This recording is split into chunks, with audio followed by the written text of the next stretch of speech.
Syederalun Masjid Baitur Rahim Jenib Biren yang dibangun pada tahun 1982 lalu hingga saat ini belum seluruhnya rampung. Camat Jenib Biren Yusri kepada Serambi On TV pada Rabu 31 Agustus 2022 menginformasikan bahwa masjid dengan ukuran 55 x 50 meter ini bagian atas terutama atap belum selesai dibangun. Begitu juga bagian dalam butuh sentuhan agar lebih indah. Sementara Ketua Pembangunan Masjid Tengku Hafauzi mengharapkan partisipasi masyarakat, donatur dan para dermawan serta pemerintah daerah untuk membangun pembangunan masjid yang belum rampung dengan perkiraan biaya mencapai 3 miliar rupiah lebih. Tengku Fauzi mengatakan 2 tahun yang lalu pihaknya telah membangun tempat wudhu yang dibagi menjadi 2 bagian yaitu laki-laki dan perempuan.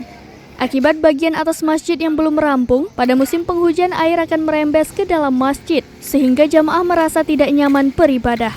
Dari Biren, Yusmandin Idris, Serambi On TV.